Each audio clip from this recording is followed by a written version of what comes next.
ચાર કેબલ ચોરી મામલે ચોંકાવનારો ઘટસ્ફોટ પોલીસ હેડ કોન્સ્ટેબલે જ ચોરી કરાવી હતી। સાગરેત સાથે મળીને કેબલ ચોરી કરાવી પોલીસ કર્મચારીએ ચોરી કરાવ્યાની કબૂલાત કરી। મોત શોખ માટે ચોરી કરાવ્યાની કબૂલાત પોલીસે ભુજના હેડ કોન્સ્ટેબલ અને તેના મદદગારની ધરપકડ કરી। આરોપી કોન્સ્ટેબલ અગાઉ જખૌ પોલીસમાં નોકરી કરી ચૂક્યો હોવાથી મુદ્દામાલ રૂમમાંથી કેબલ ચોર્યા હતા।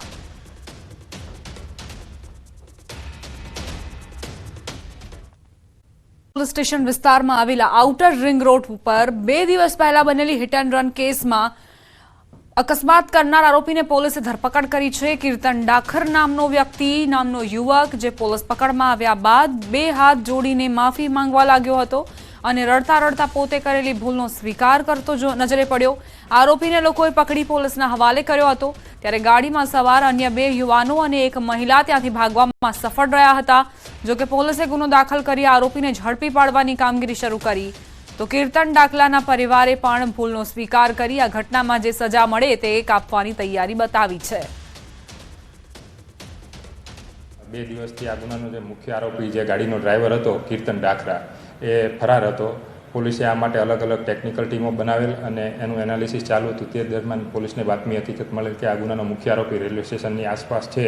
જે અંગેની બાતમી મળતા જ લસકાણા પોલીસ સ્ટેશનની ટીમ દ્વારા ત્યાં જઈને તાત્કાલિક આરોપીને ડિટેન કરવામાં આવેલ છે। સાહેબ, કેટલા આરોપી થશે? એમાં દારૂ પીધો હતો કે નહીં, શું આખું બહાર આવ્યું છે? હા, આ જે અકસ્માત બનેલ એમાં કુલ 4 વ્યક્તિ હતા ગાડીમાં। એમાં જે ડ્રાઈવર તરીકે આ જે કીર્તન ડાખરા હતો અને પાછળ 2 વ્યક્તિ બેઠેલા અને એક સાઈડમાં બેઠેલ વ્યક્તિ હતા। એ તમામની હાલ માહિતી મળી ગયેલ છે। તમામના સ્ટેટમેન્ટ નિવેદન લેવા ગયેલા છે અને હાલ તપાસ ચાલુ છે। સાહેબ, ઘટના સ્થળેથી એક આરોપી પકડાયો હતો, તેનું નામ શું છે ને એને શું નિવેદન લીધું છે આના બાબતે? ઘટના સ્થળ ઉપર કુલ 3 આરોપી ફરાર થઈ ગયેલા અને એક આરોપી જે પાછળ બેઠેલો હતો ગાડીમાં એ જેમીસ ભીંગરાડિયા હતો એ નશાની હાલતમાં હતો। પોલીસ સ્ટેશન લાવીને એને તાત્કાલિક ગુનો દાખલ કરેલ છે આપણે। સાહેબ, આ જે વ્યક્તિ છે મુખ્ય આરોપી એનું મેડિકલમાં જો ના દેખાય એટલે આટલો સમય થઈ ગયો છે તો પછી કઈ રીતનું એમાં થઈ શકે? કારણ કે કોઈના નિવેદનમાં બી કીધું છે આરોપીની ધરપકડ થતાં તાત્કાલિક એને મેડિકલ સેમ્પલ માટે મોકલવામાં આવેલ છે। ખાસ કરીને એનું બ્લડ અને એનું હેર સેમ્પલ પણ લેવામાં આવેલ છે જેથી થોડો ટાઈમ થતાં પણ જો એને નશો કરેલો હશે તો ચોક્કસ આપણને એની માહિતી મળી જશે। અને એની સાથે જે વ્યક્તિ પકડાયો છે એને નિવેદનમાં પણ કીધું હતું કે કંઈક આને નશો કર્યો છે દારૂ ગાડી ચલાવી? હા, આ લોકો કામરેજ સેવણી પાસે એક ફાર્મમાં ગયેલા હતા અને ત્યાં નશો કરીને આવેલા હતા એવું પ્રાથમિક તપાસમાં પણ જાણ। હા, કુંભને લઈને સમાચાર। પ્રયાગરાજમાં માનવ મહેરામણ ઉમટ્યું। ત્રિવેણી સંગમ પર આસ્થાની ડૂબકી લગાવવા માટે કરોડોની સંખ્યામાં ભક્તો પહોંચી રહ્યા છે। ત્રિવેણી સંગમ પર સવારથી બપોર સુધીમાં લોકોએ આસ્થાની ડૂબકી લગાવી। સાધુઓ પણ આકર્ષણનું કેન્દ્ર બન્યા। પ્રયાગરાજમાં રવિવારના દિવસે મોટી સંખ્યામાં શ્રદ્ધાળુઓ ઉમટ્યા છે અને આસ્થાની ડૂબકી લગાવી રહ્યા છે। માત્ર સંગમ ઘાટ પર જ નહીં, જાણે કે આખા મહાકુંભમાં તમને ભક્તોની ભીડ જોવા મળશે। સનાતન સંસ્કૃતિમાં મહાપર્વ એટલે કે કુંભનું મહત્વ છે તે ખૂબ જ છે। ત્યારે પ્રયાગરાજ ખાતે હાલ મહાકુંભ ચાલી રહ્યો છે। 144 વર્ષ બાદ આ કુંભમાં ડૂબકી લગાવવા માટે કરોડોની સંખ્યામાં દેશ અને વિદેશમાંથી લોકો અહીં પહોંચી રહ્યા છે। જે પ્રકારના દ્રશ્ય આપ જોઈ રહ્યા છો, હાલ ત્રિવેણી સંગમ ઘાટ પર મોટી સંખ્યામાં લોકો છે તે આવી રહ્યા છે। ચોર તરફથી અહીં સંગમ સ્થાન પર હાલ માણસો છે તે આસ્થાની ડૂબકી લગાવવા અહીં પહોંચ્યા છે। ત્યારે તેમની સુરક્ષા વ્યવસ્થાની પણ ખાસ તકેદારી રાખવામાં આવી રહી છે।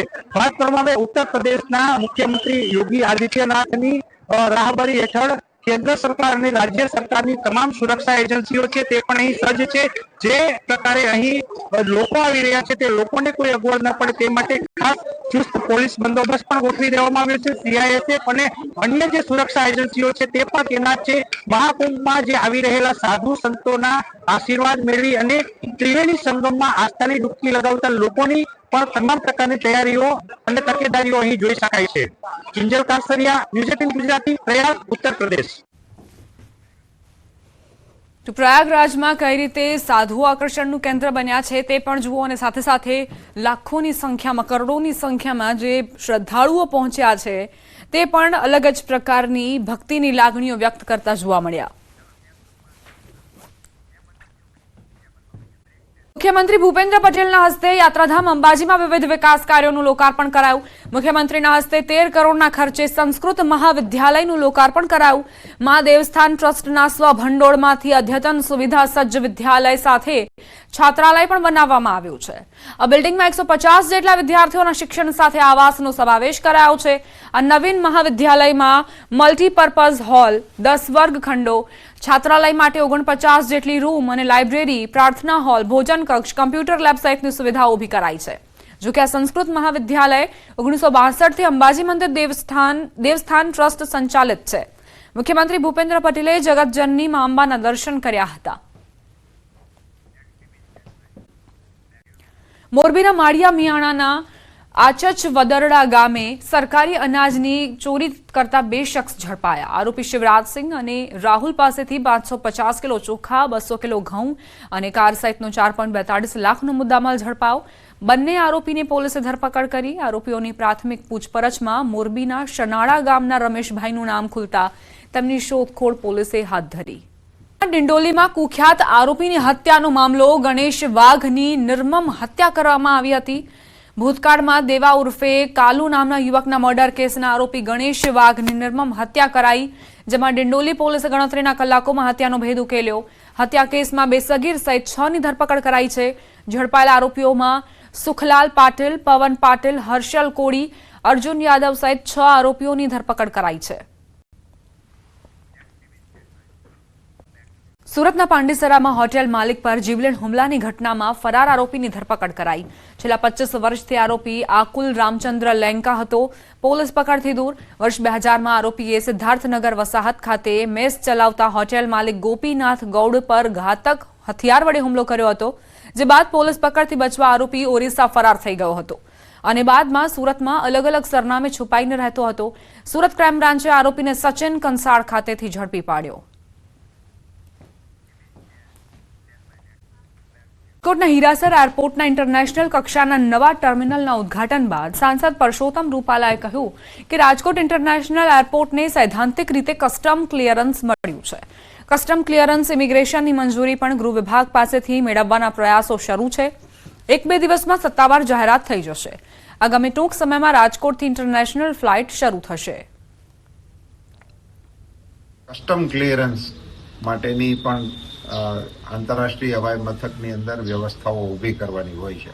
કસ્ટમ ક્લિયરન્સ નાણાં વિભાગ તરફથી એને સૈદ્ધાંતિક રીતે એમણે મંજૂર કરી દીધું છે. 1-2 દિવસની અંદર જ કદાચ સત્તાવાર રીતે પણ એમનો હુકમ આપણા હાથમાં આવી જશે. રાજકોટમાં ભેજાબાજોએ બોગસ ડોક્યુમેન્ટના બહાને બેંકમાંથી લાખોની લોન મેળવી છેતરપિંડી આચરી. બેંકના મહિલા મેનેજર, કર્મચારી સહિત 5 લોકો સામે ફરિયાદ નોંધાઈ. આરોપીઓએ ખોટા ડોક્યુમેન્ટના આધારે વિજય કમર્શિયલ બેંકમાંથી 93,15,000ની લોન મેળવી. 10 જેટલા વાહનના ડોક્યુમેન્ટ ખોટા હોવા છતાં લોન આપવામાં આવી હતી. લોનના હપ્તા બેંકમાં જમા નહીં થતા બેંકના અધિકારીઓ દ્વારા આ સમગ્ર મામલે તપાસ કરાઈ, જેમાં કૌભાંડ થયું હોવાનું સામે આવ્યું. શ્રુજય વોરા, લક્ષ્યાંક વિઠલાણી સહિત 5 આરોપી સામે ફરિયાદ નોંધાઈ છે. આ કામના આરોપી છે સુજય અને લક્ષાંક. એને જૈન સાયન્ટિફિક ભાગીદારી પેઢી અને મહાકાલ એન્ટરપ્રાઇઝ પ્રોપ્રાઇટર એ બંને પેઢીમાં પૈસા જમા કરાવ્યા અને એ રીતે ગાડીના લોન લેવાના બહાને બીજાના એકાઉન્ટમાં પૈસા ટ્રાન્સફર કરાવી અને પોતાના અંગત ઉપયોગ માટે વાપરી નાખેલ છે અને આ બાબતે ગુનો દાખલ કરવામાં આવ્યો છે અને આગળની તપાસ પીઆઈ કરી રહ્યા છે. સમાચાર દહીવડામાં નીકળતી જીવાત. જગદીશ ફરસાણમાં ગ્રાહકને કડવો અનુભવ થયો. પાદરા વડોદરા રોડ પર આવેલી દુકાનમાં લાપરવાહી સામે આવી. વડોદરામાં અવારનવાર ફૂડમાંથી જીવાત નીકળવાની ઘટનાઓ બની રહી છે. તેમ છતાં પણ જે આરોગ્ય વિભાગની કાર્યવાહી છે તે ક્યાંક અપૂરતી સાબિત થઈ રહી છે. જે ફૂડના આઉટલેટ્સ છે તેઓ પણ સુધરવાનું નામ નથી લઈ રહ્યા. વારંવાર અયોગ્ય ભોજન પીરસવામાં આવી રહ્યું છે ગ્રાહકોને, અને ગ્રાહકો વિડીયો બનાવીને વાયરલ કરે ત્યારબાદ આરોગ્ય વિભાગ જાગે છે.